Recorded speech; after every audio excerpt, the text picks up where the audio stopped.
coordenação COTIC. Como mediador da mesa, eu convido o coordenador de governança em tecnologia para informação e comunicação do IBICT, doutor Alexandre Faria Oliveira.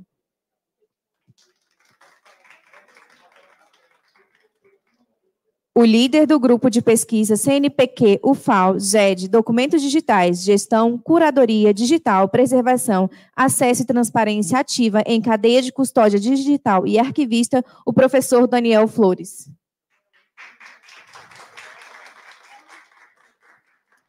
A juíza do TRT4, integrante da Comissão de Memória do TRT4 CMEMO, membro do Comitê do Proname CNJ, coordenadora do Subcomitê de Preservação Digital do Proname e ex-presidente do Fórum Nacional Permanente em Defesa da Memória e Justiça do Trabalho, doutora Anita Lubi, que estará conosco online.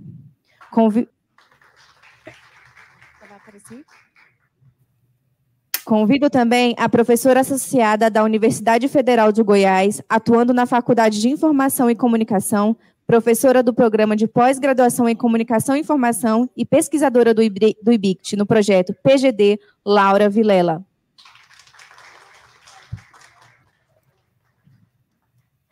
Iniciemos a mesa.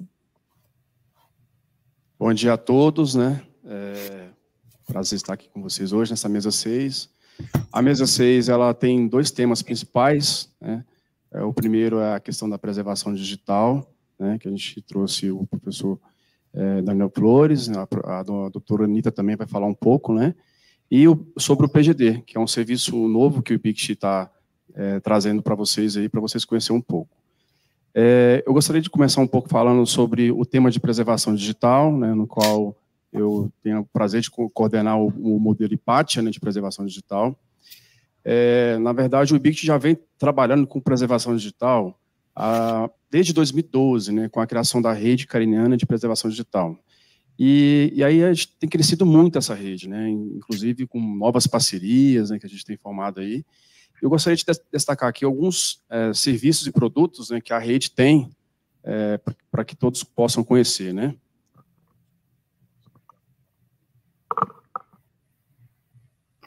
Bom, a Rede Cariniana, ela possui o Diretório de Preservação BR, né? É um diretório onde tem o objetivo de preservação dos periódicos brasileiros, né? Ela também possui o glossário da Rede Cariniana, né? Que é o glossário de preservação digital. Ela possui também um programa de formação em preservação digital, inclusive esse programa tem um curso em preservação digital aqui no Brasil. Temos também o repositório de dados de pesquisa cariniana, chamado Angelim, né?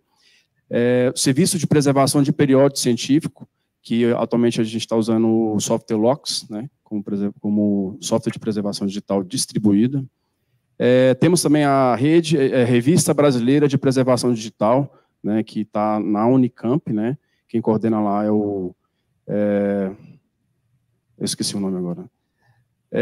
Judeni, isso. Obrigado, professora.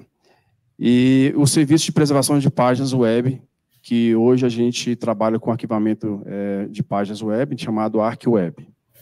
E, por último, né, o modelo IPATIA, né, que é um modelo que está sendo bastante difundido no judiciário, né, que a gente está trabalhando com os parceiros do judiciário, né, que é um modelo, né, que, na verdade, ele iniciou através de uma parceria com o TJDFT, em 2018, e, na época, a ideia era a gente criar um barramento, né, tecnológico que pudesse conectar num sistema TJE, né, do judiciário, e trazer essas informações. Só que a gente viu que, na verdade, a gente estava construindo um modelo de preservação que até então não tinha no Brasil, né, e a gente entendeu e a gente nomeou ele como modelo IPATIA, né, em homenagem à matemática e filósofa Hipátia.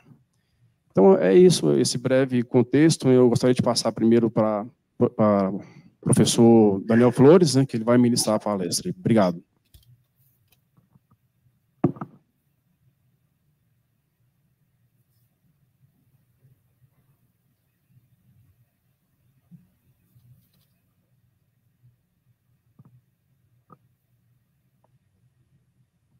Bom dia, pessoal.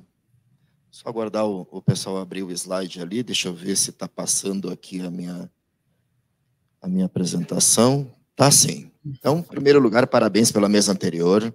Me deliciei assistindo, adoraria fazer perguntas, mas não tinha como, o tempo estava ultrapassado já. Então, reitero aqui meus parabéns, obrigado pelo convite. É um momento muito importante estar aqui nessa reflexão que a gente vai fazer. Nosso objetivo, ou o meu objetivo nesse momento aqui, é trazer uma discussão sobre governança da preservação digital. Olhem que a Gonçalves ela nos diz que a governança ela tem meios e processos e ela está preocupada em governabilidade. Quais problemas que a gente vem encontrando nas pesquisas que a gente tem realizado em relação à governança? Nós estamos confundindo ou misturando muito governança com gestão.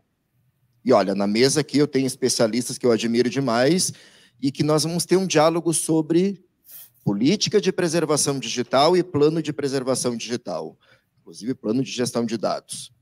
Por muitas vezes, a gente tem visto que a política de preservação digital, que deveria estar num nível mais alto, e nível de governança, de governabilidade, tem estado muito mais no nível de gestão. Essa distinção entre o que é governança e o que é governabilidade e o que é gestão, ela é importante para nós. Ela é importante porque muitas vezes nós ficamos em elaboração e implementação de políticas que estão ligadas ao funcionamento, estão ligadas à questão técnica, operacional. Não à toa que os últimos estudos que nós realizamos sobre as políticas de preservação digital, Brasil, Colômbia, Austrália e etc., temos um artigo publicado recentemente com a professora Tânia Gava, da UFES, a maioria dessas políticas chegaram à orientação de formatos. Quando a gente faz isso, eu tô baixando a política e estou levando ela a plano. E estou levando cada vez mais a gestão da preservação digital.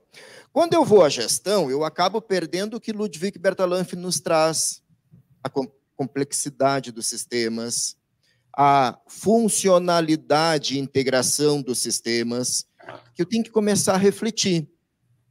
Qual é o papel que está jogando o Corra, por exemplo, nesse cenário de preservação digital? Eu estou no ambiente de gestão, eu estou no ambiente de preservação ou eu estou no ambiente de acesso? Qual o papel que desenvolve um OCS, um OJS, um sistema de gestão de bibliotecas, um sistema de gestão de arquivos, de gestão de documentos? Essa pergunta, essa reflexão que eu queria fazer com vocês aqui hoje. Como que nós estamos identificando esses cenários num viés de preservação digital sistêmica? Vejam que tem um adicional aí. O adicional é a abordagem sistêmica de Bertalanffy. Eu poderia fazer preservação digital. Eu peguei seu copo, né? Não, é esse. Tem um adicional aí da sistêmica, que a sistêmica está preocupada com a visão holística e com uma visão num nível mais alto, no nível de governabilidade, de governança. Enquanto que eu poderia fazer preservação digital e não estar preocupado com a abordagem sistêmica. Por exemplo, eu poderia aplicar estratégias de preservação digital. Imagino que a maioria aqui já aplicou estratégia de preservação digital. Só buscar Miguel Ferreira. Alguém aqui deve ter migrado de formato um dia. Alguém aqui deve ter convertido. Alguém aqui pode ter emulado. Quando eu coloco pode, porque eu estou subindo o nível de complexidade. Emulado, virtualizado. Digitalizado, não. Digitalizado, imagino que a maioria tenha digitalizado e digitizado, que são conceitos diferentes e importantes. A gente tem um problema terminológico, uma acurácia aqui no Brasil. A gente traduziu o digitize para digitalizar, quando é um equívoco, né? O digitizar é representar um objeto digital. E o digitalizar é outra coisa. A gente está usando como sinônimo. Digitalizar é quando eu pego um processo de negócio e o reproduzo no ambiente digital, tal qual, do mundo analógico para o mundo digital. Faz toda a diferença quando a gente for falar de transformação digital, eu ter esta acurácia, eu ter essa diferença. Mas a verdade é que a gente usa sempre digitalizar. Vai tirar foto de um documento, eu estou digitalizando o documento. Então, veja, se eu seguir nessa ideia da preservação digital, sem considerar a governança, eu vou continuar podendo fazer a conversão de um formato, por exemplo.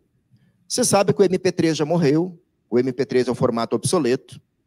A gente tem hoje a orientação, ou a política, ou o plano de preservação digital, orientando que hoje eu tenho que converter para um formato AAC, de um MP3 para AAC. Quem tem MP3 ainda em seus acervos de arquivo, biblioteca, museu, centro de documentação, memória, etc., tem que agir.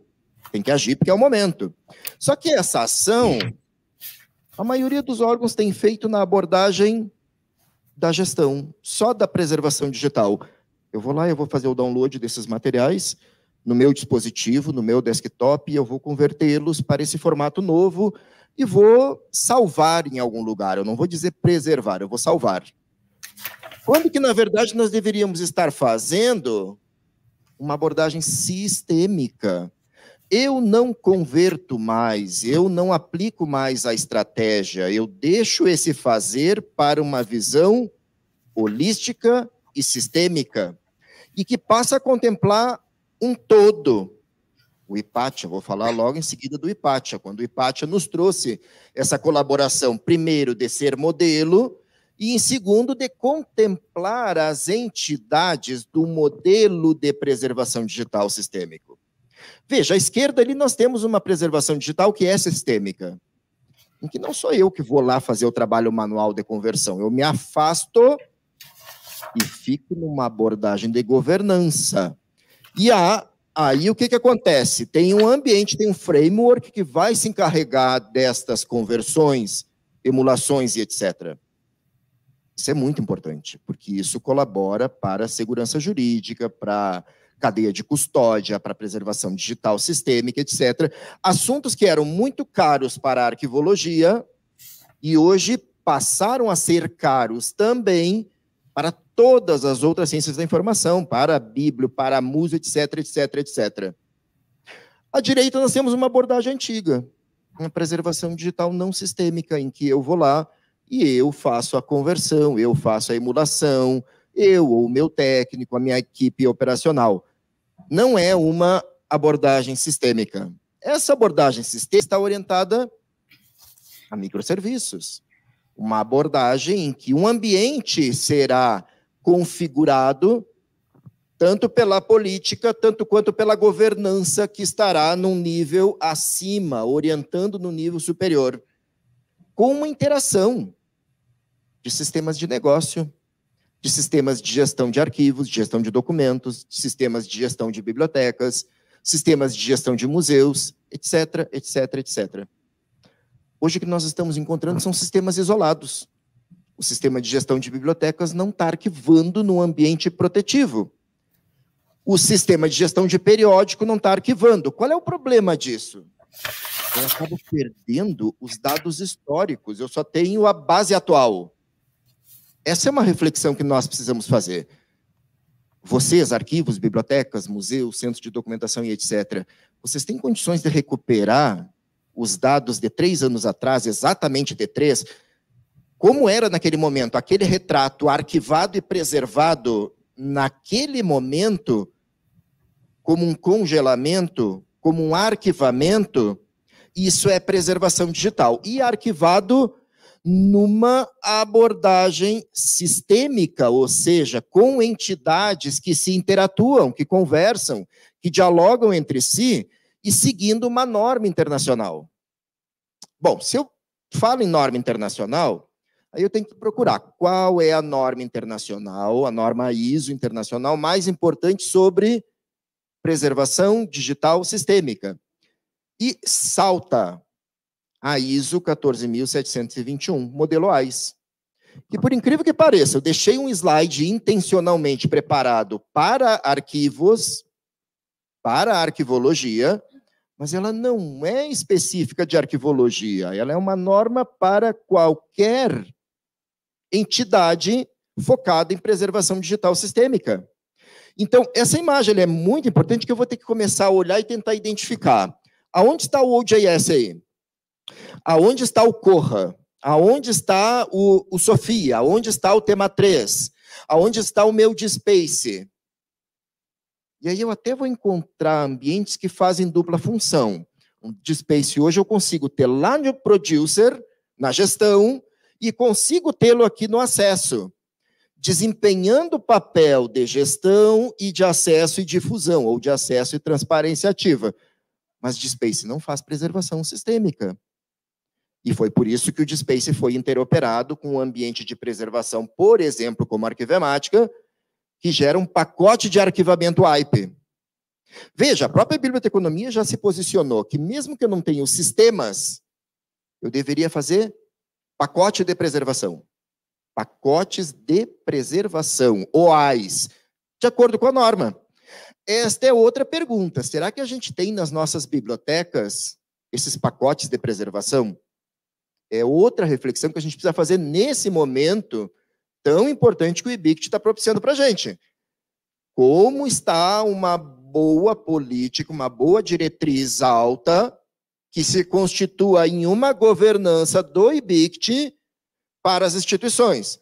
Porque senão nós vamos ter muitas políticas mais operacionais, políticas que estarão em níveis de gestão, de execução, de funcionamento, mas não altas em nível de governança. E isso sim colabora para uma cadeia de custódia digital arquivística. Algo que está em discussão na sociedade hoje. Algo que tem ministro proferindo, dizendo que perde a validade jurídica aqueles documentos que estão fora do ambiente protetivo e que foram levados, provas foram invalidadas porque esses documentos foram levados dentro de uma sacola de mercado. Então, perde validade. Perde. Então, eu posso reproduzir isso na minha biblioteca. Como é que eu estou preservando os meus materiais? As minhas dissertações e teses, elas estão numa abordagem sistêmica ou elas têm a sacola de mercado lá? Ou o aluno, eu estou permitindo que o aluno faça depósito da sua dissertação e tese direto no ambiente? Algo que não poderia, porque o depósito tem que ser por uma entidade, o produtor é a autoridade. É um produtor, e hoje eu estou permitindo que um aluno deposite uma tese, uma dissertação, uma tese num repositório digital ainda não confiável. Eu preciso empacotar, então eu preciso conhecer esses referenciais. O empacotamento, segundo essa norma ISO, tem um pacote de submissão, que é o CIP, tem um pacote de arquivamento, que é o AIP, tem um pacote de disseminação, que é o DIP. Cadê os nossos pacotes de preservação AIP? Isolados, porque a norma tem disso, ela isola. A biblioteconomia não se preocupava muito com isso, porque ela não era tanto objeto dessa tentativa de adulteração de informações por fake news, desinformação, misinformação e etc. Os arquivos sofreram primeiro, mas agora as bibliotecas estão sofrendo e os museus também estão sofrendo. E os sistemas estão sendo objeto de ataque, objeto de invasão. E a preocupação é, se esses sistemas estão sendo objeto de invasão, nós temos o pacote AIP daquelas dissertações que estão lá online, elas estão aqui preservadas offline em um pacote AIP? Eu imagino que não. Eu quero essa reflexão de vocês, por favor. A maioria das instituições que nós estamos pesquisando não tem. A maioria das instituições, arquivos, bibliotecas, museus, etc., as demais UIs, unidades de informação, estão crendo que o backup que o setor de TI está fazendo é preservação. Não é. Inclusive, é magnífico para o crime digital, porque o backup ele tem uma temporalidade, ele não é feito para arquivar e preservar, ele é feito para restauração de dano. É para isso, então ele tem a temporalidade. É fácil cometer um crime no acervo online, porque tem uma máxima na computação. Espero que todos saibam. Todo e qualquer sistema digital que eu possa chegar na frente dele, eu, especialista de TI, eu posso invadi-lo. Todo e qualquer. Não há sistema 100% infalível. Com essa premissa, com essa máxima, é que foi construído o modelo que eu apresentei para vocês anteriormente, que é a ISO 14.721, que resolve isso.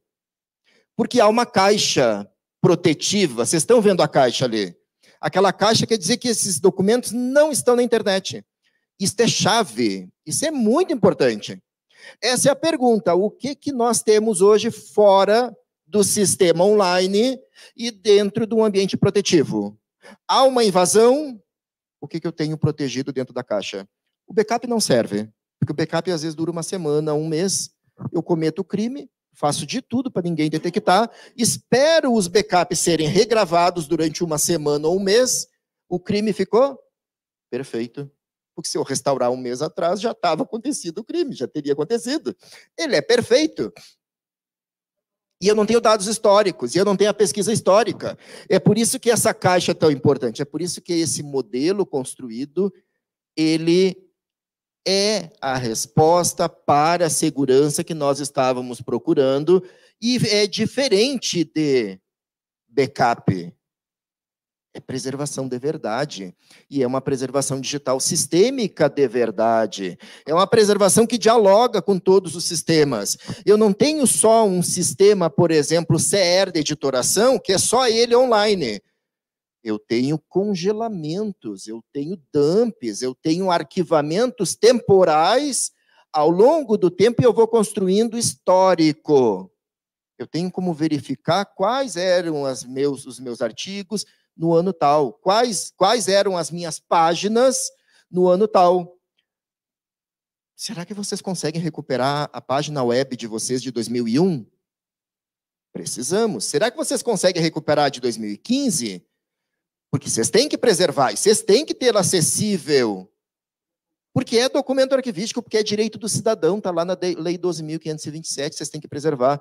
Se eu não preservo e ela é de caráter permanente, configura crime, configura a eliminação do patrimônio documental da nação. E para isso acontecer, eu não posso ficar só com o sistema HOT, aquele que está funcionando no momento. A maioria das entidades que a gente investigou só tem o sistema HOT, o que está no momento e os backups. Ninguém tem condições de fazer pesquisa histórica. O meu sistema tal, em tal data, em tal período, arquivado, preservado, como era no analógico, e eu conseguia ir ao arquivo e fazer pesquisas. Hoje, no digital, parece que a gente esqueceu disso, e parece que a gente não está refletindo sobre o nosso próprio referencial. Modelo OAIS é um referencial da ciência da informação, da ciência da computação interdisciplinar, não é específico da arquivologia, é da biblioteconomia. Inclusive, a própria definição dos pacotes foi feita pela Biblio, pela LOC, pela Biblioteca do Congresso Americano. E os arquivistas tiveram que aprender na biblioteconomia como fazer pacote. Como fazer um pacote de submissão, de arquivamento, de preservação. E nós precisamos de transversalidade entre as políticas. Não dá para a gente continuar construindo política arquivística aqui no arquivo, aqui na biblioteca, aqui no museu, sem um diálogo efetivo com a TI. Sem ser transversal, porque senão eles continuam sem saber o que é modelo OAIS. A TI continua achando que backup é preservação digital, e não é.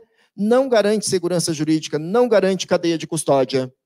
Eu preciso de ações transversais, eu preciso de políticas altas, eu preciso uma política integrada, porque senão a política de nuvem não tem nada a ver com a biblioteca. A política de gestão de dados não tem nada a ver com o arquivo, com o museu e etc. Essas desconexões, elas são perigosas e nós precisamos atuar nesse sentido. A pergunta é, que arranjos institucionais nós vamos ter que fazer? Que diálogos nós teremos que fazer com a TI? Que diálogos nós teremos que fazer? Por quê? Porque agora a custódia é compartilhada. O modelo OAIS traz isso. A custódia agora não está dentro da nossa biblioteca. Não está dentro do nosso arquivo.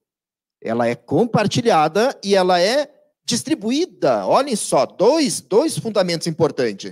Eu compartilho, nem o arquivo não detém mais a custódia exclusiva do documento de arquivo.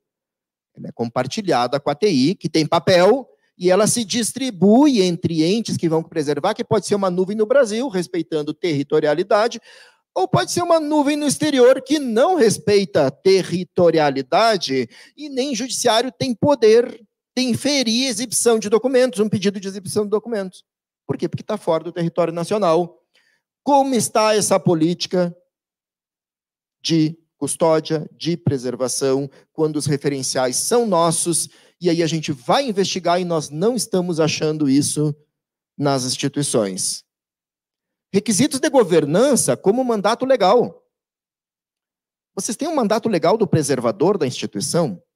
Tem que ser nomeado. Ele tem que ter contexto organizacional. Tem que ter requisitos. Olhem que o RDC, o repositório digital confiável, que pode ser o arquivístico, pode ser o bibliográfico, o museológico, institucional, etc., etc., precisa de 2 grandes administradores. Esses 2 grandes administradores têm que ter nomeação. A gente não está encontrando portaria que nomeie. Eu ponho um administrador de preservação, esse bibliotecário que trabalha, esse arquivista que trabalha com isso, mas eu não nomeio. Eu não estou nomeando o profissional de TI que vai ser o administrador de TI, com suplência, com mandato, sai de férias, alguém tem que responder, porque é um sistema que não pode parar. Nomeação, mandato, e com papéis distintos, porque a custódia é compartilhada, mas os papéis são distintos, tanto para arquivo, quanto biblioteca, quanto museu, etc. Tudo isso nos suscita outra dúvida e outro problema que nós estamos encontrando. Instituições ainda aplicando software proprietário. Instituições que nos chamam, às vezes por TEDs, para a gente migrar um sistema de gestão de arquivo de documentos, sistema de gestão de bibliotecas, para fazer preservação. O software de gestão de bibliotecas é proprietário. E a cabeça do software proprietário, você sabe, né?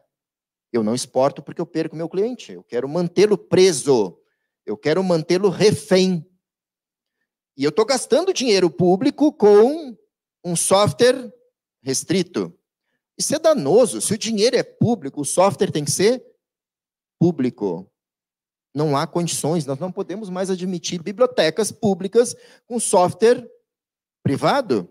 Bibliotecas públicas com sistemas de gestão proprietários, que não permitem a interoperabilidade e que é um instrumento fundamental para a preservação. Então, uma política de software livre, uma política pública de software livre. Olha um chamado para o IBICT aí. Uma política de adoção de software livre em todas as unidades de informação. Uma governança arquivística, uma governança de arquivos, de bibliotecas, de museus, de toda a ciência da informação que contemple essas entidades numa abordagem sistêmica. E acho que além dos parabéns, eu estou quase chegando ao final, tem 2 slides ainda, além dos parabéns ao IBICT pelos seus 70 anos, um reconhecimento especial ao IPATIA, porque o IPATIA nos trouxe algo muito importante. O IPATIA não foi só o sistema, IPATIA ficou em modelagem, então eles subiam o nível a definir modelo, e o IPATIA integrou aquelas entidades do modelo AIS. Quando ele foi lá e pensou em conversar com a gestão, o DJE, lá do TJDFT, do Tribunal de Justiça do Distrito Federal, ligar aqueles documentos do DJE, Diário de Justiça, fazer pacote CIP, arquivar no ambiente de preservação AIP e disseminar num pacote de difusão, um DIP, numa plataforma de acesso, tudo em software livre. Então, essa é uma colaboração. E eu desejo muita vida longa, que o IPATIA saia dos arquivos, que o IPATIA vá para as bibliotecas, que o IPATIA vá para os museus, vá para os centros de memória e integre todos esses sistemas, porque o que ele vai colaborar é com uma abordagem sistêmica, uma abordagem de todas as entidades, de todos os pacotes. Um chamado ao IBICT para uma publicação de uma política pública de software livre. Porque parece que as ações que o executivo já teve, o governo, acabaram naufragando porque bateram em alguma abordagem política em um determinado outro momento. O IBICT não terá esse problema. O IBICT tem lugar de fala, tem posicionamento para isso, tem autoridade para isso, para publicar uma política pública de adoção de software livre. Muito importante. Nós precisamos parar com a adoção de software proprietário para a coisa pública. A res pública não pode ser gerida com software proprietário. Um chamado para mais instituições e contribuições de software livre. Nós estamos precisando, funcionalidades. Eu quero ver o eBict aparecendo com pull requests, com submissões de códigos nos repositórios centrais. O Hipatia hoje é basicamente centrado ou calcado com seus pilares do Arquivemática e do Atom. A gente já tem visto até profissionais autônomos aparecendo lá, mas a gente não tem visto ainda instituição, eBict, aparecendo lá e colaborando, submetendo código, fazendo esses projetos de software livre existirem. E, por último, um chamado para políticas transversais, porque senão não vai haver diálogo. Não vai, nós vamos fazer política arquivística, política para bibliotecas, política para museus, e nós não estamos gerando efetivamente políticas transversais e políticas de alto nível, não política que esteja mais focada na gestão. Se não dá para a gente separar, então vamos simplesmente elaborar diretrizes de alto nível com perfil de governança para governabilidade. Porque enquanto a gente continuar elaborando política com perfil técnico, instruindo modelo, instruindo padrão, instruindo formato, eu fui para a gestão. E essa política fica técnica. Então, obrigado, parabéns ao eBict, a todos, pela mesa anterior, à disposição. Obrigada. Eu passo a palavra agora para a Anitta Libe, desculpa. Bom, gostaria de cumprimentar a todos, né, começando cumprimentando ao diretor do eBict, o Dr. Tiago Emanuel, na pessoa de quem eu cumprimento a todos, queridos amigos do eBict, que eu tanto admiro. Eu tenho uma honra muito grande de fazer parte dessa mesa com o professor Daniel, acho que é nosso guru, não é? E com a professora Laura Vilela, que conheço dos seus trabalhos, mas não tinha ainda encontrado pessoalmente. Ao Alexandre, que conduz essa mesa, né, eu reitero mais uma vez o meu agradecimento pelo honroso convite. Eu justifico a minha ausência presencial por compromissos aqui junto ao tribunal, de pauta de audiências, etc. Fica difícil a gente falar depois do professor Daniel e no meio antes da professora Laura, vocês entendem? Então, eu gostaria de, fazendo um pequeno plano acadêmico, eu não vou falar sobre aspectos muito técnicos e me manifestarei aqui como cliente, aquele cliente que busca a expertise de profissionais para poder fazer o melhor projeto.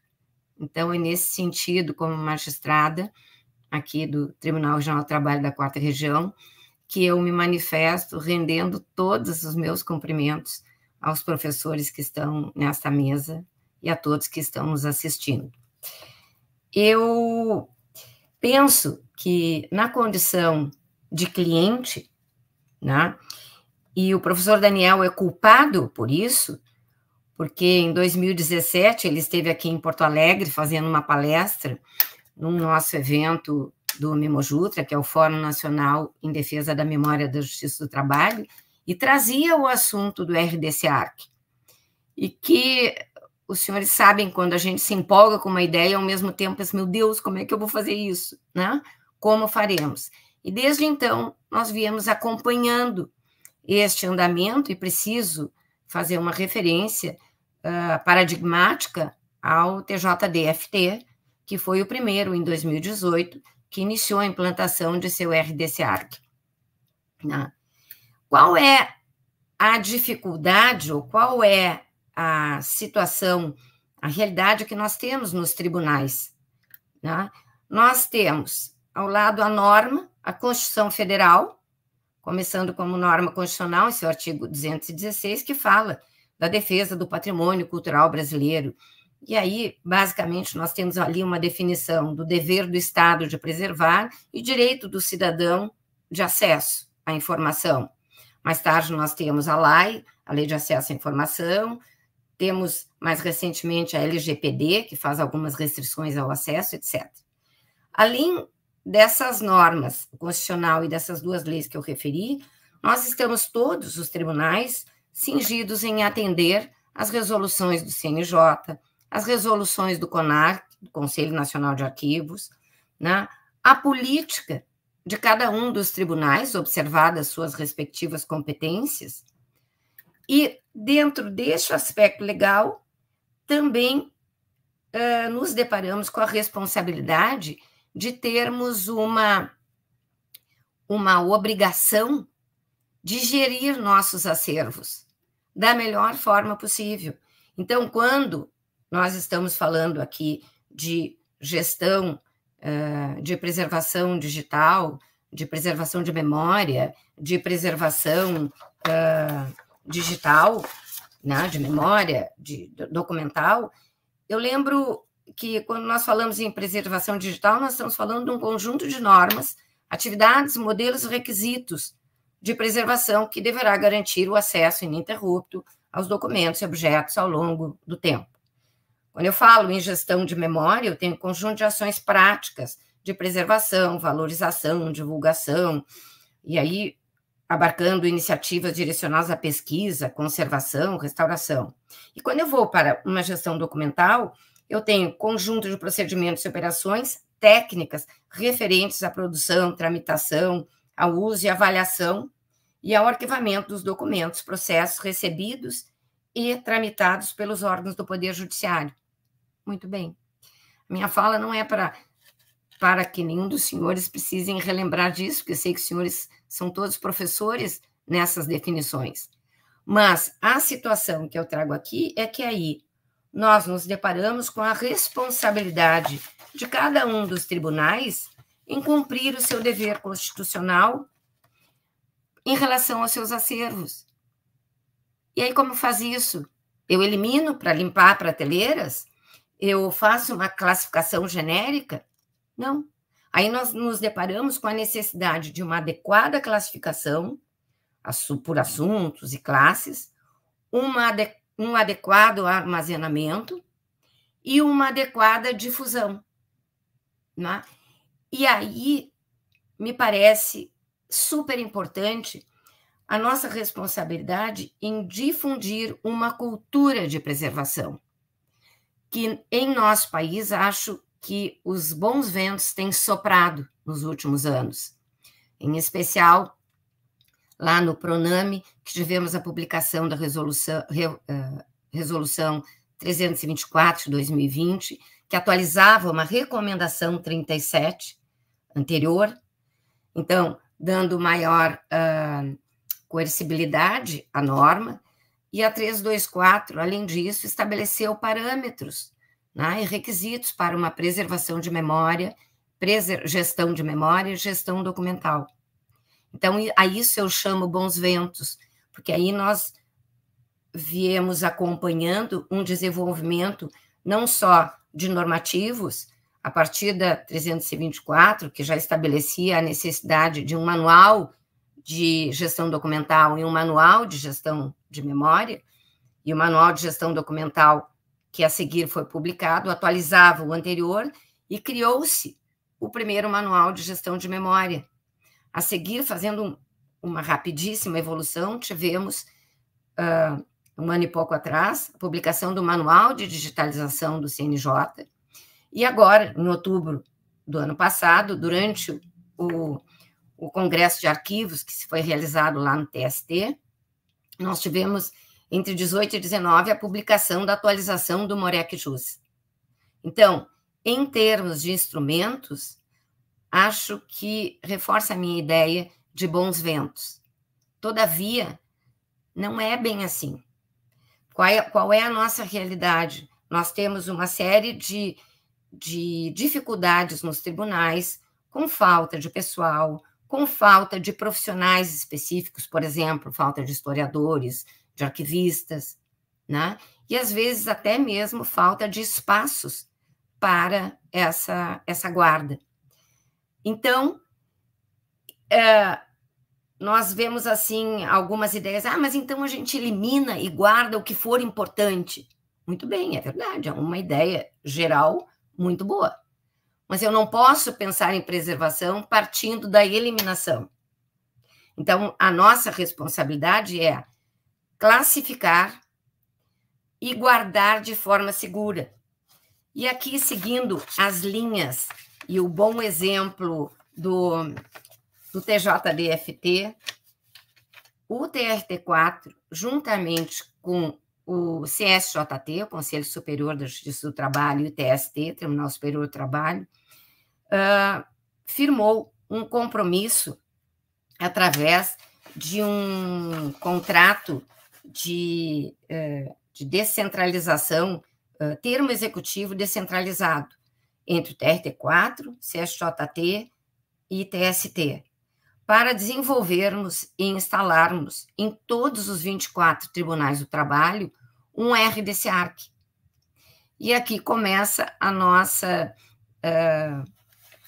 batalha muito instigadora de desenvolvermos o RDC-ARC. O professor Daniel tem acompanhado, né, e este termo de descentralizado, de execução descentralizado, foi entre TRT4, CSJT, TST e o IBICT, né, para implantarmos.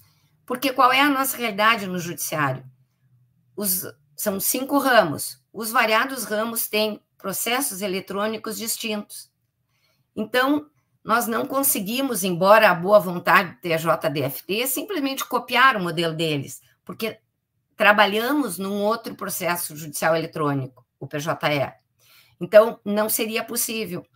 Então, este projeto com o IBICT visa exatamente, usando os dados e todos os elementos que temos no nosso PJE, que é utilizado pelos 24 TRTs, instalar um RDC-ARC, né? Um repositório arquivístico digital confiável com todos os pacotes necessários. E aqui eu sempre lembro as aulas do professor Daniel com os cuidados dos pacotes AIP, CIP e DIP, né? Então, o pacote CIP, que é o pacote de submissão, depois nós temos, para dentro do Arquivemática, o pacote de preservação, e para a tramitação no Atom, o pacote de disseminação. Como nós estamos fazendo isso? O PJE, que usamos em todos os tribunais do trabalho, não tem a ferramenta de gestão documental. E aqui não é uma crítica, é só uma constatação. Nós não tínhamos isso. Nós vivíamos uma ideia assim, mas o processo está arquivado. Então, está arquivado, está tudo ok, está na nuvem. Como se a nuvem fosse um ente autônomo e que aquele arquivamento fosse tudo que nós queríamos. E, na verdade, na prática, quando eu estou tratando deste arquivamento, eu estou falando de um movimento processual. O processo terminou, foi para o arquivo, mas ele não está ainda classificado.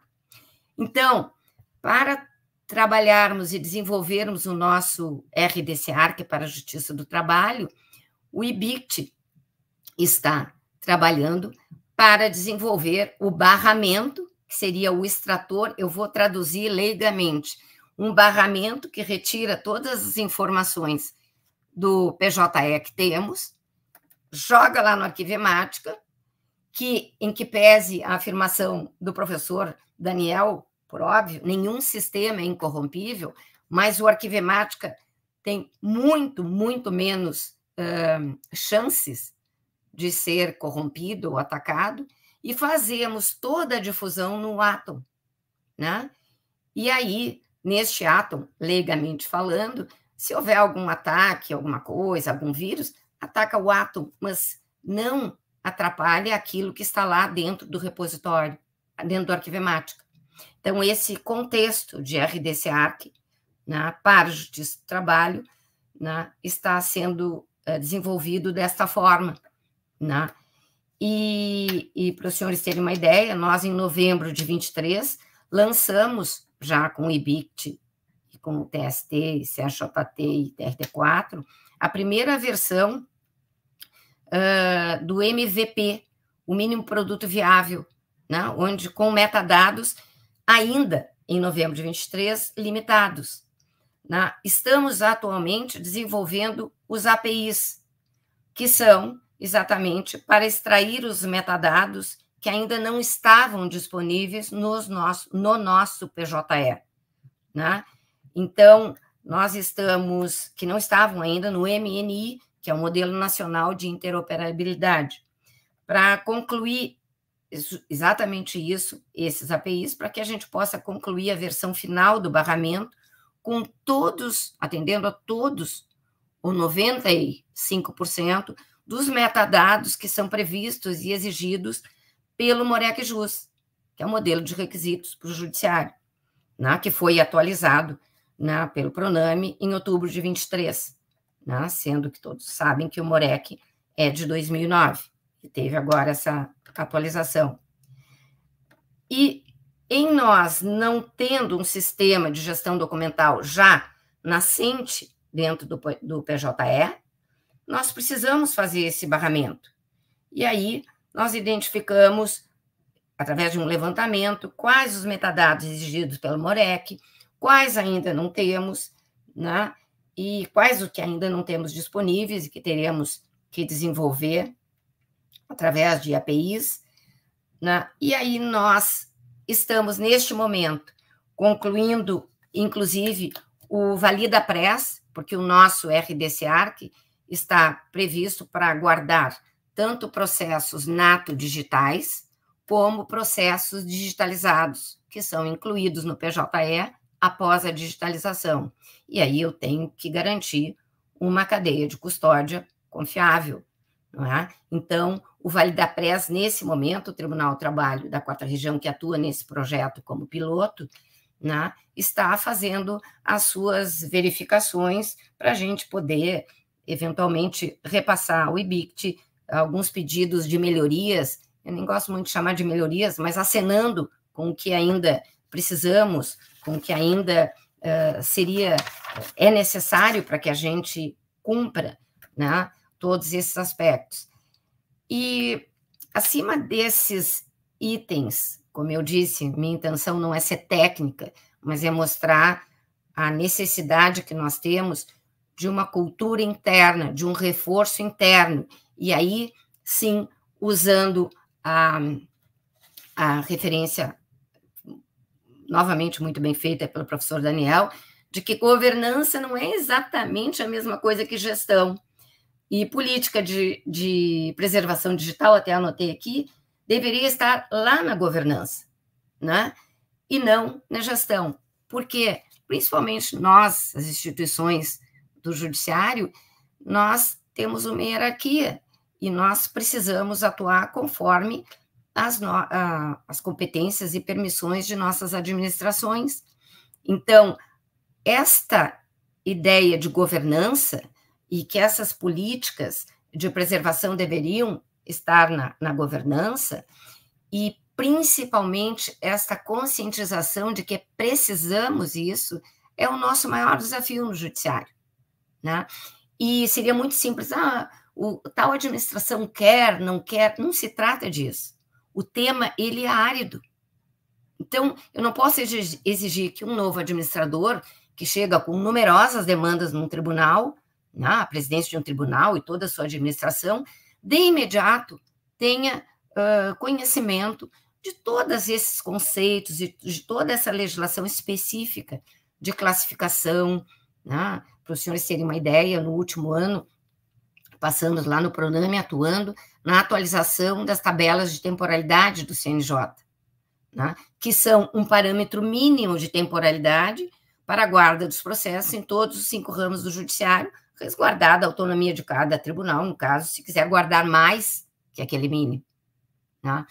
Então, penso que para essa conscientização é super importante a atuação em rede, começando na própria casa, atuação em rede, sabendo que, por exemplo, dentro de um único tribunal, atua a TI, atua o pessoal da Divisão de Gestão Documental, da Secretaria Processual, Memorial, CEPAD, tudo isso.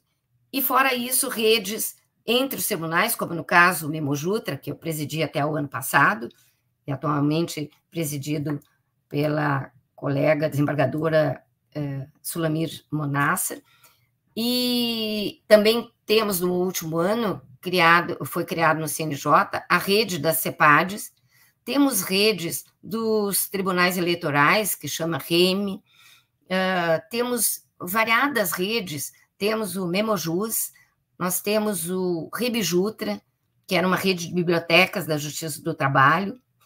Enfim, o que eu estou querendo dizer? Eu as nomino sabendo de que não referi a todas, e cuidando para não ser indelicada, né, de não referir a todas as redes existentes. Mas o que funciona numa atuação em rede? Funciona que se divide não só soluções, mas realidades, né, dificuldades. E na ambiência de uma rede, não é mais quem ensina e não é menos quem aprende. Então, há uma certa liberdade de poder colocar ali uma dificuldade e, assim, irmos nos ajudando, que isso é super, super importante. Dentro dessa linha de atuação em redes, eu cito um exemplo bem importante. O CNJ criou o Dia da Memória e criou a comemoração do Dia da Memória, que foi estabelecido 10 de maio. Então, desde 2022, nós tivemos o primeiro Encontro Nacional de Memória, que foi ainda durante a pandemia, dentro de uma reunião do CNJ. Depois, em 2022, nós tivemos em Recife, foi presencial. E o ano passado, aqui no Rio Grande do Sul, e pela primeira vez de forma pioneira, os 5 tribunais situados em Porto Alegre, Militar, Federal, Trabalhista, Eleitoral e Tribunal de Justiça, se reuniram como anfitriões desse evento. Então, agora, o ano passado ainda, o tema desse encontro nacional foi estruturando a memória. Então, tivemos vários painéis, entre eles, nós ouvimos o professor Adalto Cândido Soares, que é o representante do escritório da Unesco aqui no Brasil, né, falando justamente daquele programa Memória do Mundo, né, e que, a propósito, nós temos atualmente gravados, ou que receberam o reconhecimento do Memória do Mundo, 4 acervos de tribunais do trabalho: Recife, Rio Grande do Sul, Minas Gerais e o TST. Né? E ao todo no Brasil, se eu não estou errando o número, 10 ou 11 de outros ramos e outras esferas, executivo e legislativo. Né? Mas na esfera do judiciário, nós temos 4. E por que é importante o prêmio? Porque este prêmio grava os processos que são de guarda permanente. E muitas desses reconhecimentos aconteceram há muitos anos atrás, numa época que nós não tínhamos tantos regramentos e que era uma forma de preservar este ou aquele acervo, de uma forma oficial, né, e, acima de tudo, preventiva, né, para que a gente pudesse dar andamento em todo esse trabalho. Então, eu penso, e divido com os senhores, esta constante luta que temos dentro do judiciário, cada um na sua respectiva instituição, e nós lá do Proname, que é integrado o comitê do Proname pelos representantes de cada ramo do judiciário, né, a gente acaba recebendo toda uma visão nacional e vemos essa preocupação. Né? E aí vemos aqueles que já estão melhor equipados, outros que já avançaram, por exemplo, que nem a TJDFT, que, aliás, tem uma equipe invejável de arquivistas, não só pela competência, mas pelo número de arquivistas, e outros tantos, mas eu estou só me cingindo ao TJDFT, porque em função do RDC-ARC. Né? E penso que o professor fez uma provocação de que o IBICT faça tal coisa, né? E que apareça mais, e que promova e publique, etc.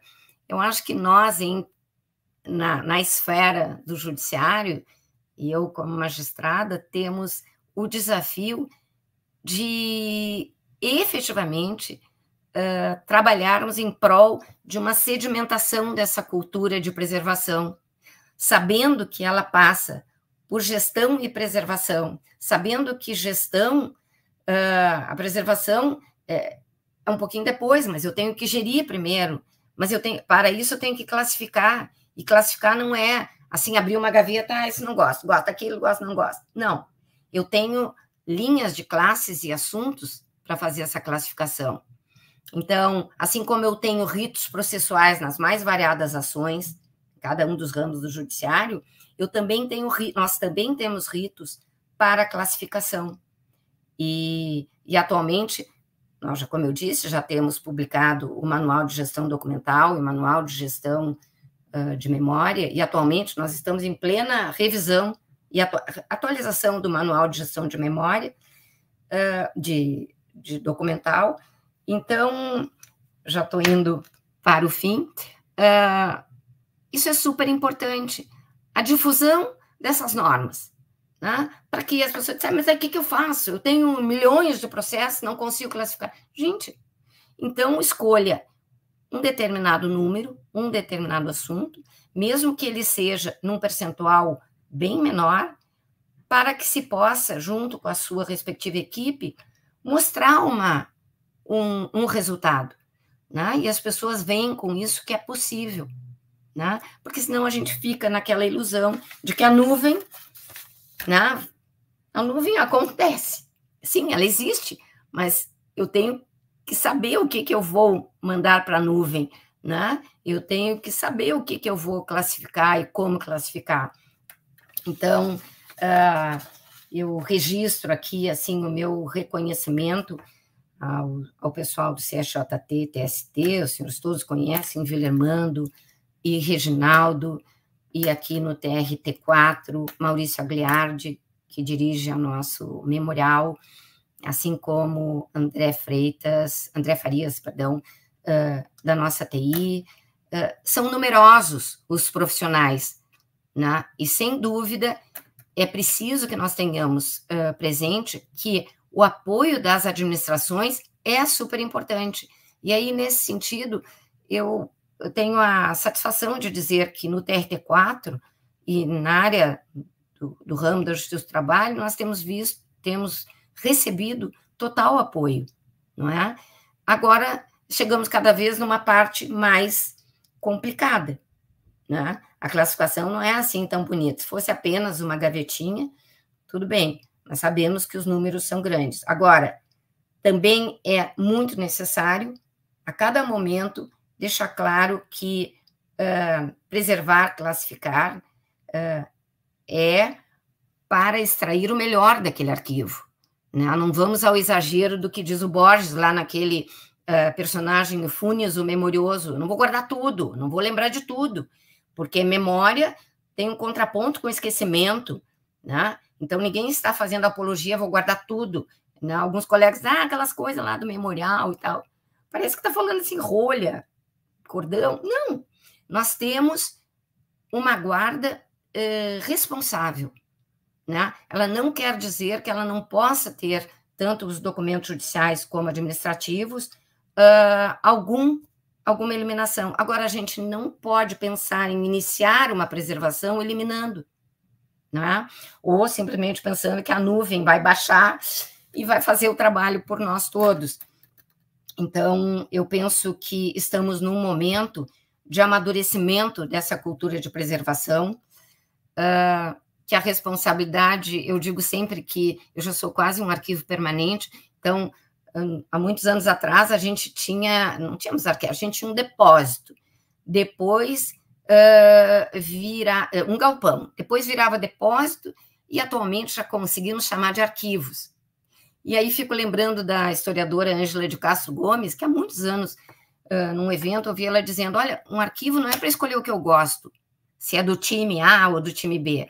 O arquivo tem toda uma série de parâmetros técnicos e ele tem que estar pronto para responder às perguntas de qualquer pesquisador, né? Seja ele da área do direito, da área da sociologia, da arquivologia, né? Então, eu penso que esse nosso compromisso de mantermos um arquivo pronto, fora do aspecto, acrescentando, né, todos esses aspectos de de cuidados, etc., nós temos um compromisso de deixá-lo adequadamente selecionado, né? E volto a dizer, importante, e já estou me encaminhando para o final, importante a participação de todos.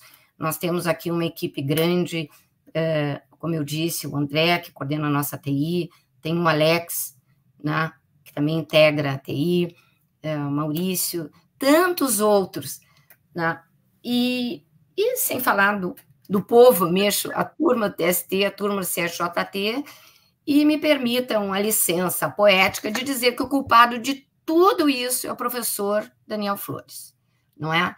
Então, a professora Laura, eu peço desculpas pela minha falta de eventual tecnicidade, né? Mas eu penso que estamos muito bem dirigidos pelos senhores e pelo IBICT. Eu agradeço muito, né, toda essa atenção dos senhores ao convite, e tenho certeza que o TRT4 e toda a Justiça do Trabalho são parceiros nesta jornada, não é, de melhor preservação. Eu agradeço muito a todos os senhores e me coloco à disposição. Obrigada.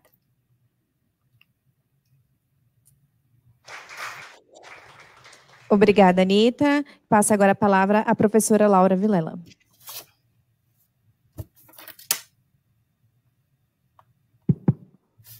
Gente, bom dia.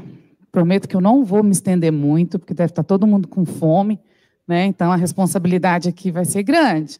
Além de estar rodeada, né, de ilustres que têm aqui uma contribuição riquíssima sobre preservação, acompanho o trabalho e os estudos do professor Daniel já tem muito tempo, né? Eu sou da TI por formação e me sinto muito lisonjeada de dizer, primeiro, né, que faço parte da história do IBICT já tem um tempinho, né, sempre estive muito próximo do IBICT, fui orientanda do professor Emil Swaiden na UNB, então estou aqui já tem um tempo. E o mais interessante da minha trajetória, que eu queria falar bem rapidinho, para contextualizar a questão da arquivologia, é que eu não entendia muito bem, né, aonde que na TI eu poderia linkar, eu poderia unir, né, os conceitos e todos os ensinamentos da biblioteconomia e da arquivologia. E eu descobri isso na ciência da informação. E muitas perguntas, né, que a biblioteconomia não conseguia, né, me dar resposta, eu entendi que eu buscava e que eu conseguia na arquivologia, né, principalmente relacionado com a proveniência, com contexto, né? E isso é muito legal, muito bom. E a TI, né, nem sempre conhece isso, né? E aí, às vezes, é um trabalho assim, de convencimento mesmo.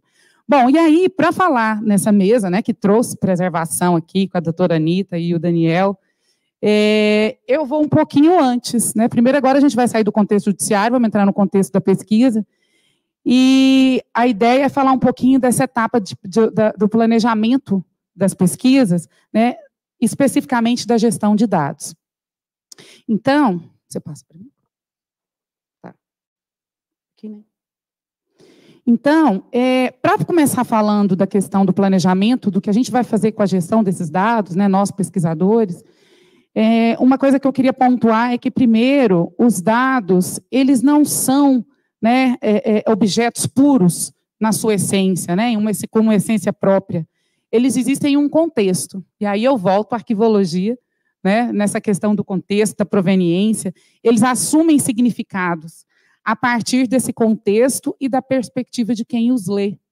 E isso é muito importante quando a gente vai falar de dados de pesquisa, né, e nós não estamos falando de produção bibliográfica, né, normal, que a gente costuma conhecer, né, os dados de pesquisa e a gestão desses dados, ela exige uma complexidade a mais. Então, quando a gente vai falar de dados, né, de pesquisa, nós estamos nos referindo a entidades que a gente utiliza para demonstrar evidências de investigações científicas. E aí, nesse contexto, nós temos um ciclo dessa gestão desses dados. E para a gente falar dessa gestão desses dados, né, a gente inicia planejando, o pesquisador ele planeja o que ele vai fazer. ele elabora um projeto, né? Sempre elaborou um projeto. E quando a gente começa a pensar que a gente precisa armazenar os nossos dados de pesquisa além da publicação final, né, aí esse ciclo ele começa a ser algo um pouco mais dentro da realidade do pesquisador, ou deveria ser. Por quê? Porque antes, né, da gente ter que preservar os dados, ou da gente ser convidado a preservar os dados, por enquanto nós estamos sendo convidados, né, a preservar, a fazer a gestão dos dados. Mas daqui a um dia nós vamos ser obrigados. E aí, a gente precisa de entender um pouco mais além do projeto que a gente escreve, que tem introdução, apresentação, questão, problema, objetivos e tudo mais, né? E os dados? Para onde eles vão? Como vai ser a coleta? De onde vêm esses dados? Qual software que vai ser utilizado? E aonde eu vou armazenar? Como é que eu analiso? Eu publico esses dados e compartilho e eu vou arquivar eles aonde? E esse arquivamento, ele precisa de prever o quê? Preservação. E ele prevendo preservação e estando arquivado com melhores práticas, eu consigo favorecer a reutilização desses dados por parte de outros pesquisadores. E esse contexto, ele se torna um pouco mais, digamos assim, necessário quando a gente fala de pesquisas financiadas com recursos públicos. Então, os pesquisadores, eles não vão conseguir fazer isso sozinhos, sem a nossa ajuda, né? Então, esse auxílio, ele precisa ser dado durante todo o ciclo. E aí, para começar o ciclo, na etapa de planejamento, tem um documento muito importante, que tem sido cada vez mais exigido pelos pesquisadores. Essa figura aqui, ela, dentro do contexto da anterior, do ciclo de vida, né, nós temos aqui, do lado esquerdo, fase inicial e desenvolvimento, e a finalização da pesquisa. Então, lá na fase inicial, pensando nessa questão das decisões que serão tomadas, né, a pesquisa, o pesquisador ele pode optar, né, por exemplo, em relação aos seus resultados, a disseminar e compartilhar esses dados, né, os resultados de alguma outra forma, com uma tese, uma dissertação, um artigo, né, e aí ele publica em algum local, né, nos periódicos ou nos repositórios institucionais, repositórios temáticos, ou também, né, se ele tiver a condição de depositar os dados de pesquisa em um repositório, que é o ideal. E também ele tem como documentos lá no início o projeto dele de pesquisa, um plano de disseminação de resultados, que é isso aqui, na verdade, está dentro do plano de gestão de dados ou do próprio plano de pesquisa, projeto de pesquisa. E ele pode decidir por não compartilhar esses dados. Isso também faz parte da ciência aberta. E quando isso acontece? Por exemplo, quando envolver patentes, quando envolver questões, né, de propriedade intelectual, enfim. Né, e aí, esses dados poderão ficar protegidos. Mas a ideia é que os metadados sejam divulgados, mesmo que existam questões relacionadas com embargos, né? Então, dentro desse contexto de decisões iniciais a serem tomadas, né, e melhores decisões, e que nós, profissionais da informação, precisamos urgentemente nos formar para auxiliar os pesquisadores dentro das instituições de pesquisa, as agências de fomento, que são atores fundamentais em todo aquele ciclo, começam a exigir que os pesquisadores não só enviem projetos de pesquisa, mas também os planos de gestão de dados. Ou seja, o que vocês vão fazer com os dados? Para onde vão esses dados? Outras pessoas vão poder reutilizar esses dados? Para eu financiar a sua pesquisa, eu quero essa informação. Né? Então, assim, as principais agências internacionais, elas já têm exigido isso há alguns anos. E aí, eu trouxe alguns exemplos aqui, né, internacionais, da União Europeia, Estados Unidos, e no Brasil, o ano passado, nós tivemos uma chamada do CNPq que exigiu planos de gestão de dados. Né? E aí, eu compartilho com vocês a experiência que eu tive lá na minha universidade, na UFG, né, que foi um caos para os pesquisadores que queriam submeter nessa chamada. Porque o processo veio de cima para baixo, digamos assim, né, e ninguém sabia o que era esse documento. Então, foram muitas questões que a gente percebeu que precisam ser tratadas, resolvidas, antes de se implementar, né, um documento como esse. Né? E aí é lógico que nós temos um pouco de responsabilidade sobre isso. Bom, esse documento, né, ele pode ser um recurso muito útil para as agências de fomento, né, porque ele pode gerar informações gerenciais sobre as pesquisas, local de armazenamento, enfim, tamanho de dados produzidos, né, dos datasets, por áreas do conhecimento. As agências podem identificar também quem são os atores-chave no processo, né? Elas são atores-chave no processo de implementação. E essas informações que as agências podem utilizar, e as instituições de pesquisa também, hoje, elas podem estar de uma forma muito melhor estruturadas do que anteriormente, porque quando o plano de gestão de dados foi implementado, ele era um documento estático, né? Então, em muitos casos, ele ainda continua sendo um documento que, ao final, gera-se um PDF, mas que não tem interligações, que não prevê versionamentos. E hoje, essa realidade tem modificado, né? Então, nós temos um conceito de MADMP, que a gente chama na literatura, né, que seria o quê? Machine Actionable, que são planos de gestão de dados acionáveis por máquina. E aí, quando a gente traz essa nuance, né, nós estamos otimizando o processo de preenchimento por parte dos pesquisadores, que muitas vezes eles têm muita dificuldade. Se a gente sai da nossa área, os pesquisadores, em geral, não sabem como preencher esse plano, ou têm dificuldades em relação à maioria das perguntas. E aí, o plano, ele também, né, a gente pensando que ele pode ser um documento anexo aos conjuntos de dados que vão ser publicados num repositório, eles podem ser algo que pode impulsionar o impacto das pesquisas, na medida em que eu tenho que parar para pensar o que eu vou fazer com aqueles dados, e aí eu tenho um compromisso com a agência de fomento, né, em geral, ou com a minha instituição, de que eu vou depositar esses dados nesse local e que eu vou prever formatos preserváveis, e aí trazendo a questão da preservação digital sistematizada, né, que lá desde o início está sendo previsto. Então, essas políticas, como o professor Daniel colocou, que precisam ser transversais, né? Hoje nós temos já repositório de produção científica nas universidades. E o repositório de dados? Mas tem uma política que contempla o repositório de produção científica. Mas e o repositório de dados que eu vou lançar mês que vem? Eu vou mesmo, de verdade. Mês que vem. Né? Ele não tem política. Como é que a gente faz? Vai ter uma política para uma política para outra, uma política para o arquivo, uma política para não sei o que lá. Né? A política transversal de dados, política de ciência aberta, política de gestão de dados, né, dentro das instituições, talvez seja um caminho interessante e que chegue até a preservação. Né? Eu acho que seria o ideal. Né? Então, a gente poderia pensar num armazenamento seguro, né, que vai ser previsto, e aí eu falo da FAPESP, né, que foi também a agência estadual a primeira a exigir, já exige, acho que desde 2018, se eu não me engano, os planos de gestão de dados nos seus principais editais, ou todos, não sei como é que está. Bom, e esse documento, ele traz uma série de informações, né, sobre os dados que serão produzidos durante o projeto.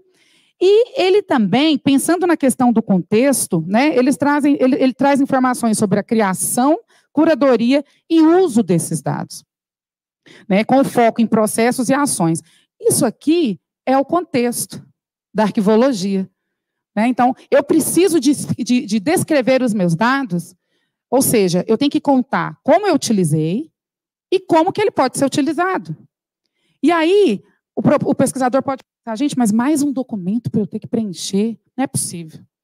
Né? Com a carga de trabalho que nós temos. Só que, se a gente conseguir chegar num consenso e tentar otimizar ao máximo o preenchimento desse documento por meio de uma plataforma, e é o que o PGD-BR se propõe, né, nós facilitamos esse trabalho e nós vamos ter informações estruturadas que vão ser favoráveis para a vida acadêmica daquele pesquisador. Então, quando eu conto, né, eu apresento esse contexto aqui, eu estou também possibilitando melhores condições para a reprodutibilidade da pesquisa. Né? Então, isso também resguarda a atuação do pesquisador. Porque tudo que ele falou que ele fez, se ele realmente fez, eu consigo ir lá, ler, pegar os dados e reproduzir, e confirmar. Né? Então, eu acho que isso também, né, do ponto de vista da transparência, é algo muito interessante e que o PGD, como primeiro documento, poderia ser algo muito relevante e linkando dados. Esse aqui é um desenho da modelagem conceitual do PGD-BR que nós fizemos aqui no projeto.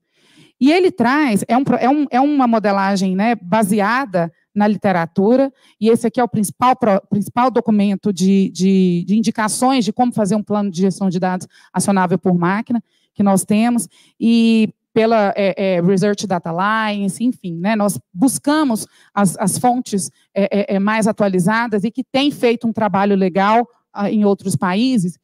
E aí, o PGD, ele entra no centro dessa figura, por quê? Porque a ideia é que ele seja um hub de informações. Mesmo que o preenchimento seja no início do projeto, ele é um preenchimento que pode ser atualizado e ele pode também tratar as versões do ponto de vista do versionamento controlado. Então, eu tenho aqui a ideia que ele, né, possa integrar-se com as chamadas, com os editais das agências de fomento.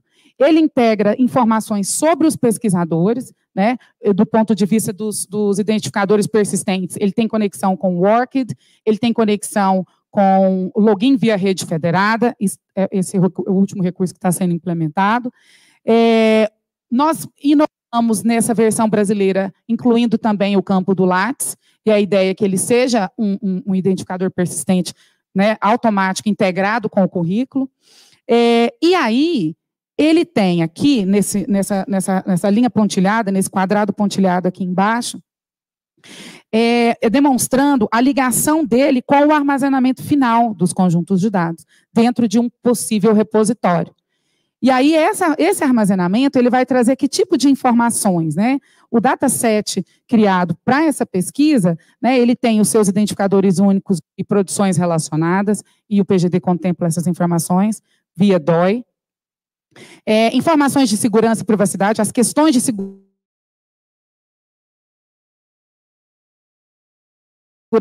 são tratadas pelo repositório, que provê a infraestrutura tecnológica PREER, por exemplo.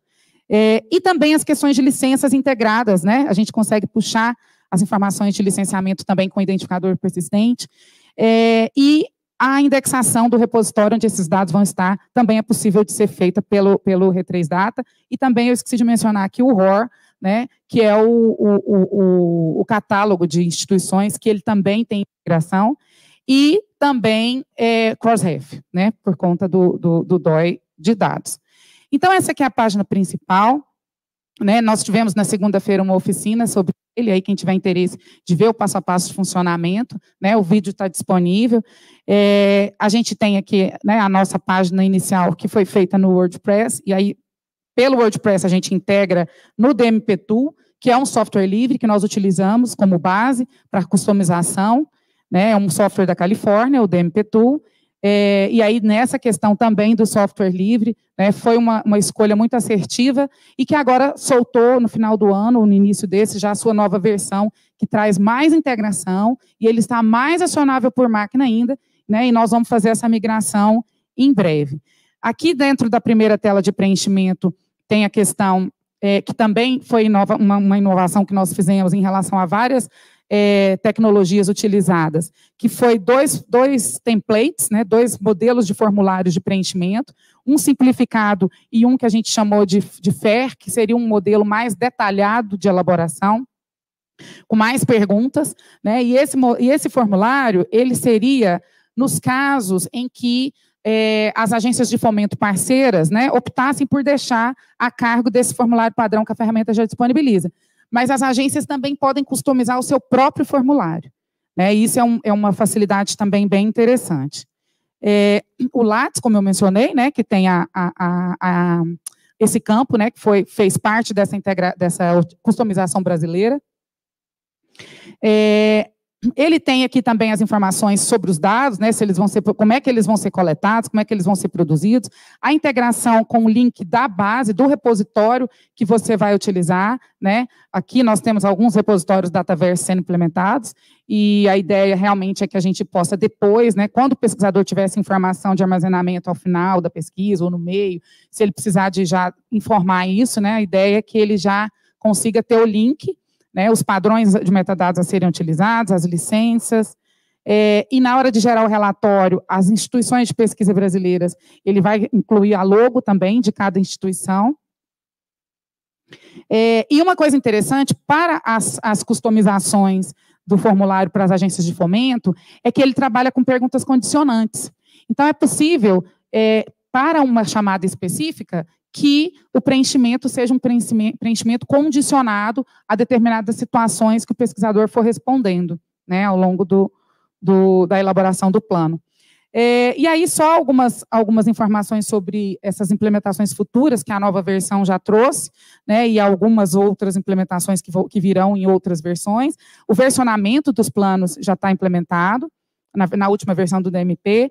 Esse registro das organizações pelo ROR, né, essa integração da Crossref, ele também vai, isso aqui eu acho que ainda não foi implementado, que é você integrar os PGDs de outras ferramentas de PGDs também. Você conseguir fazer. Eu preenchi numa outra, e aí agora tem a minha instituição, ou o Brasil lançou o PGD, mas eu já tinha feito na Argos, por exemplo. Então, ele vai prever essa integração entre as ferramentas de elaboração, a API do DataSite, que é essa também de consultas, né, de extração específica de dados, Fair Sharing, integração, taxonomias, o DOI para os PGDs. É possível que o identificador único seja, além do identificador da ferramenta, o DOI, né, atribuir DOI para os PGDs também, e ele já está, né, vincula automaticamente ao ORCID. Essa aqui é a equipe que participou do projeto, que participa do projeto, que ainda está sendo desenvolvido, né, já foi lançado, mas a gente tem alguns ajustes que precisam ser feitos, né? E é isso, gente. Obrigada.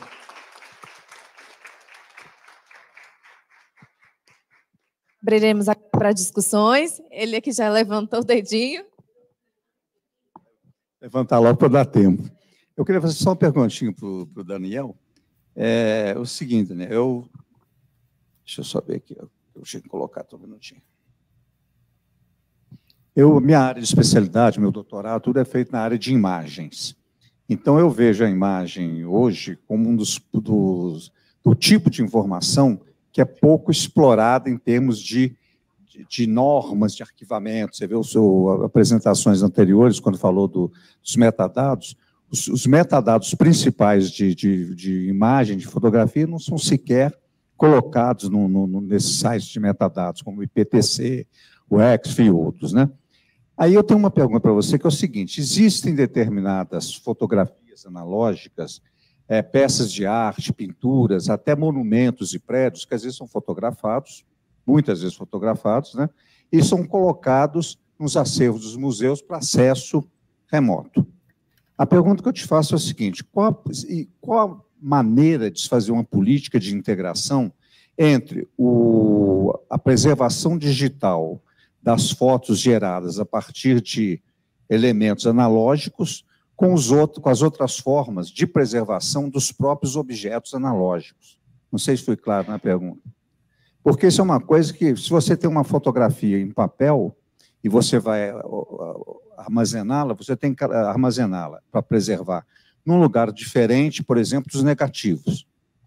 Então, você tem que ter todo um elemento de ligação. Aí a minha pergunta é, nessa política de material analógico, digital, qual seria a melhor forma de integração desses diversos modelos de integração?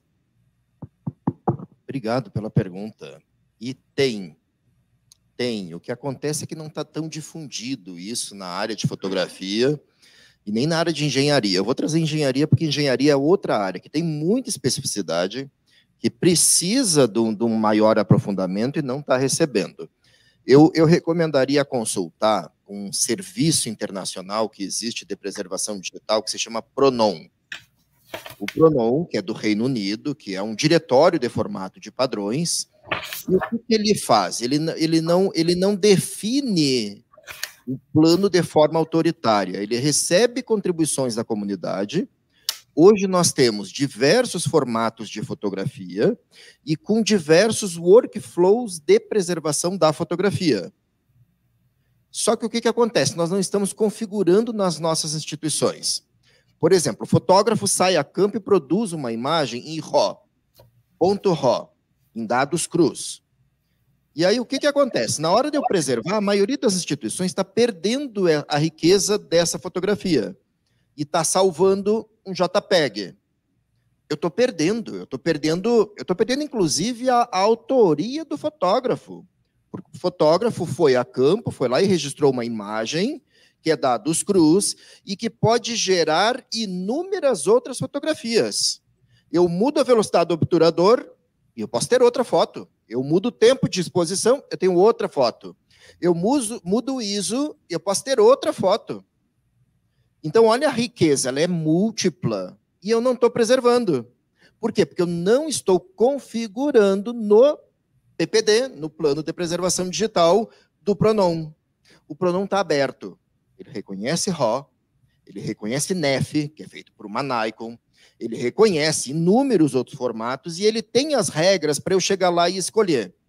E na ferramenta de preservação, que é o Arquivemática, que é o que a doutora Anitta usa, que o Hipátia usa, ele implementa o Pronom na sua totalidade. E é um software livre, é o Arquivemática. Então, olha que interessante isso. Eu já estou com todo o Pronom lá. O que só que eu preciso fazer enquanto fotógrafo? Ir lá e configurar. Aí é minha autoridade. Aí eu vou dizer, na minha instituição, o meu workflow vai ser fotógrafo que for produzir, que tem pauta pré-estabelecida, que produzir o seu objeto digital, que é original, vai ser preservado aquele, e só a derivada de acesso, o DIP, olha a importância dos pacotes, o DIP é que vai gerar JPEG. Não vou preservar JPEG se eu tenho um dado muito mais rico. Eu vou preservar o RAW, o NEF, etc, etc, etc. E aí, por que eu falei da engenharia? Porque está acontecendo a mesma coisa. Nós estamos preservando material de engenharia, plantas e etc., preservando só o que está manifestado. A planta em PDF. E eu estou perdendo muito, porque o Pronom vai lá e implementa o DWG. O DWG está lá dentro do plano de preservação digital. Então, vocês viram que não adianta a gente dar uma Ferrari se nós não fazemos uso de toda essa Ferrari. Um Boeing com tantos motores, se nós não acionamos todos os motores. Nós precisamos configurar e emanar políticas internas. As assessorias de comunicação precisam ter políticas. Eu posso ter hoje uma cadeia de custódia, um workflow de preservação de analógicos e de digitais, todo automatizado. Eu posso ter um fotógrafo que sai a campo com uma máquina Wi-Fi, que chega na sua rede. Gente, ele saiu com código de classificação, ele saiu para registrar esse evento aqui. Quando ele volta, captura os objetos, já joga tudo, já gera o wipe isolado, porque essa é a literatura nossa, tem que isolar. O wipe tem que estar isolado, num ambiente protetivo. Isola para preservar e dissemina para dar acesso no pacote DIP, de disseminação, isso é uma norma ISO internacional, o JPEG. Ou não, eu posso ter uma política diferente, eu quero o TIFF, eu vou querer o JPEG 2000, que garante muito mais qualidade que o JPEG normal. É outro formato, isso também tem que ser entendido, é outro formato. Isso vale para engenharia. Pararmos de perder o DWG para o arquiteto no futuro, daqui 10, 20, 30, 40 anos, dados. É a planta de engenharia, só que agora em dados, para reuso no futuro. Porque o PDF não tem reuso. Eu perco reuso no futuro, preservar PDF. O arquiteto aconteceu, o engenheiro aconteceu um sinistro no auditório e ele tem que calcular o peso que poderia. O PDF não calcula, o DWG calcula. A mesma coisa com a fotografia. A fotografia, não vamos chamar negativo, porque tem uma distinção total, é dados crus. Negativo é outra coisa, é analógico. Em dados crus. Fotografia em dados crus permite reuso no futuro. E eu estou jogando fora esse reuso porque eu não estou usando o potencial dessas ferramentas do Pronom, do Arquivemática, do Atom para fotografia. Os metadados nessas ferramentas são infinitos. Eu posso botar EXIF, inclusive o Arquivemática extrai. Só que a gente fica sempre no Dublin Core, ISAD-G, a gente fica no básico. Porque quando ele pode aceitar tudo, um pacote AIP aceita absolutamente tudo, todos os padrões de material multimídia. Então, eu recomendo a Arquivemática e recomendo o Atom para trabalhar. A partir do momento que o fotógrafo faz esse teste de gerar os 3 pacotes no Arquivemática, no Hypatia ou qualquer outra ferramenta, ele se apaixona por esse tipo de pesquisa. Obrigado. Mais algum inscrito?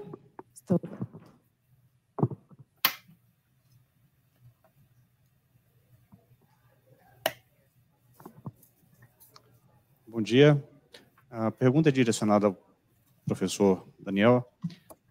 O modelo OAIS, ele não especifica o uso de criptografia, correto? Salvo engano.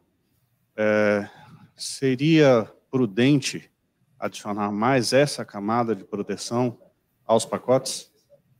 Ou não é o caso? Obrigado pela pergunta. É o caso, que bom que você tocou nisso, é o caso. E por mais que o modelo OAIS, veja, modelo OAIS é norma de alto nível, né? Modelo conceitual.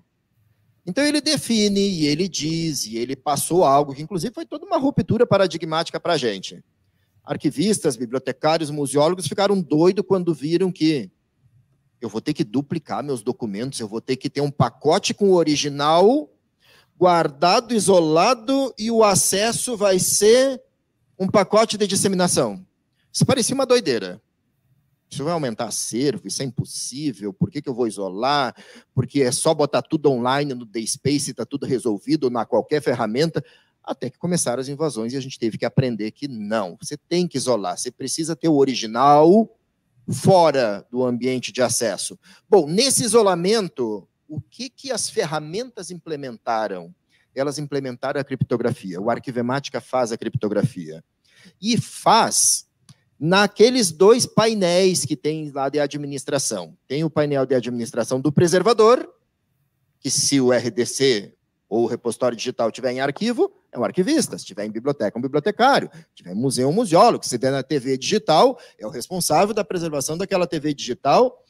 Assessoria de comunicação, aqueles fotógrafos, aqueles especialistas e etc. Mas tem a camada de armazenamento que é a custódia compartilhada. Ele tem um perfil, ele tem um papel que é o administrador de TI. E lá, ele faz os apontamentos de armazenamento. Ele não vai, por exemplo, criptografar quando ele estiver armazenando no seu storage local. Por quê? Porque tem uma camada, porque eu estou com toda a minha camada de proteção. Acabei de contratar o Glacier lá da S3. Acabei de contratar o Google, o GCP. Não vou botar meus dados abertos lá. Então, eu vou lá na hora de botar o location. Está tudo pronto na ferramenta de software livre. Isso é que é interessante. Tudo aquilo que a gente tinha de requisito, de teoria, agora tem prática. Implementado. Então, esses requisitos foram implementados em software livre. Lá no Arquivemática, chame o painel de administração do Storage Service, e aí você tem o location, você aponta para a nuvem, qualquer nuvem, e você diz, aqui eu quero criptografar. Aqui eu quero criptografar porque eu estou mandando para a GCP, aqui eu estou mandando para a Amazon, aqui eu estou mandando, isso eu quero criptografar. Então já é implementado. E o interessante é que ele faz reingestes de criptografia. Porque muda o SHA-256, porque são algoritmos, porque vão obsolecer. É que nem assinatura digital. A assinatura digital vai obsolecer, ela vai morrer. É por isso que a gente diz que um documento assinado digitalmente não é autêntico. Vai morrer. A curto, médio ou longo prazo, vai. Está feito para morrer, porque algoritmos obsolecem e morrem. Então, documento assinado digitalmente tem que estar baixo custódia de um repositório digital confiável. E a criptografia já é implementada, é extremamente importante, é operacional e é parte do modelo OAIS, mas não é escrito lá na ISO. Sabe? É definido em nível de implementação de requisitos. Por favor, consulte Storage Service do Arquivemática. Obrigado pela pergunta. Oi, boa tarde. Eu quero cumprimentar a todos pela palestra. Doutora Anitta, estou aqui ouvindo você, muito legal. E a Neide... Eu ouvi. Uma coisa. Daniel, o IPAT é uma solução do IBICT. Até que ele socialize com todos, é do IBICT. como ficaria a questão, o uso do blockchain nessa questão, tá? E se o uso do blockchain pode substituir essa necessidade de criptografia, né? E a outra coisa, professora, é se os repositórios de dados estão previstos para irem para o repositório digital confiável. Neide, obrigado pela pergunta. Primeira coisa, o blockchain não substitui criptografia, porque são coisas muito distintas. Blockchain é autenticação. E temos que discutir isso. Blockchain não é autenticidade. Blockchain não garante autenticidade. Por quê? Porque a autenticidade tem que contemplar 5 elementos, 5 dedinhos. Tá? Interpares, Luciana Durante, etc, etc, etc. Quais são os 5 elementos? 2 componentes, identidade e integridade, e 3 dependências. Preservação, transmissão no tempo e custódia. Quando eu assino um documento no blockchain, quando eu gero um ledger de autenticação, o que ele me dá de volta é o ledger. E é o ledger que eu distribuo os DLTs, os Distributed Ledgers, para uma rede que vai ficar fazendo mineração.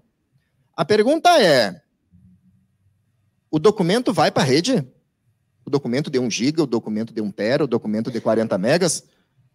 Não, o que vai para a rede é o hash de autenticação, o DLT, o ledger, é isso que vai para lá. E a gente estava achando justamente ao contrário. Cara, eu pego o blockchain, eu não preciso do RDC-ARC. Acabou o RDC-ARC, acabou o arquivo, é só usar blockchain, está assinado, está compartilhado numa rede e está tudo acabado. Não, então blockchain é outra coisa. Melhor, mais robusta, mais segura solução hoje de autenticação no mundo. E objeto de estudo e objeto de necessidade de implementação nisso que a gente está falando. Sim, mas para isso, para fazer um ledger de autenticação, um hash, e distribuir e não permitir nenhum tipo de possibilidade de adulteração do ledger. Mas cadê o original para eu bater? O original eu tenho que preservar aqui comigo, do meu pacote AIP. Isso é paradigmático, eu tenho que preservar. Então, uma coisa é blockchain, importantíssimo, necessário, temos que aplicar, temos que seguir estudando. Outra coisa é, temos que armazenar aqui um documento que pode ser assinado com o ICP Brasil, com um sistema de autenticação próprio, com um login e senha, claro que é extremamente fragilizável, ou blockchain, que é extremamente seguro, confiável, robusto, a melhor solução que a gente tem hoje de autenticação. E o Arquivemática, por exemplo, que é o que a gente estava falando, ele já vem pronto para configurar. Quem vai lá no painel de configuração já viu falar no PUID. O PUID, que se a gente botar para ele fazer, eu tenho que ter um servidor configurável. Eu tenho que configurar um blockchain. Aí o Arquivemática deixa, inclusive, de gerar aqueles hashes. Agora não sou mais eu que vou gerar. Quem é que vai gerar? O blockchain vai gerar para mim. É a robustez plena. Só que agora tem outra camada. A Neide falou em criptografia. Criptografia é outra coisa. A criptografia é a necessidade de evitar de que, se alguém pegar esse IP lá na Amazon, não consiga decifrá-lo. Isso não tem nada a ver daí, por exemplo, com blockchain. Por quê? Por causa que é a possibilidade de interpretá-lo. É por isso que eu criptografo. Eu criptografo para não deixar que as pessoas interpretem o conteúdo que eu salvei lá no serviço de armazenamento, backup, o original está aqui, e o backup está lá na Arizona, nos Estados Unidos, porque às vezes está muito barato o Arizona. Eu uso muito lá, não sei por que é tão barato armazenar lá. Ou na Ásia também está muito barato. Só que também não adianta só armazenar lá e deixar. Tem que ter a visão sistêmica, porque daqui 3 dias obsolece o algoritmo de criptografia. Os caras vão descobrir tudo que tem lá. Então, eu tenho que manter sempre o quê? Cadeia de custódia digital. Eu tenho que manter isso auscultado pela preservação digital sistêmica. Quando mudou o algoritmo, automaticamente eu faço reingeste. A cadeia de custódia anda de novo. Aquele IP volta a ser SIP, criptografa com um novo algoritmo e volta a ser um IP atualizado, criptografado. Então, fecha perfeito. Blockchain integrado à criptografia, mas ambos integrados a uma visão sistêmica, preservação digital sistêmica. Perdeu o sistêmico, gente, vou perder tudo. Não adianta nem blockchain, nem ter criptografia, nem nada. Eu preciso da abordagem da preservação digital sistêmica. Em relação aos sistemas de repositórios e também PGD, naquele modelo conceitual tinha o IPAT, eu até esqueci de comentar, né? A ideia é que, como, por exemplo, o PGD-BR é um sistema produtor, né, ele possa também ser contemplado pelo modelo do IPAT, né, que aí seria o quê? Fazer o barramento, desenvolver um barramento para esse software específico e armazenar no Arquivemática e fazer toda essa cadeia, né? E o repositório também. Aí eu vou pegar o exemplo do Dataverse. O Dataverse ele tem integração com o Arquivemática, né? Entre a conversa. Então, é possível os datasets que estão no repositório que utiliza o Dataverse, né, já integrar direto com o Arquivemática. Então, todas essas soluções, elas também já estão prontas para receber a preservação digital, né?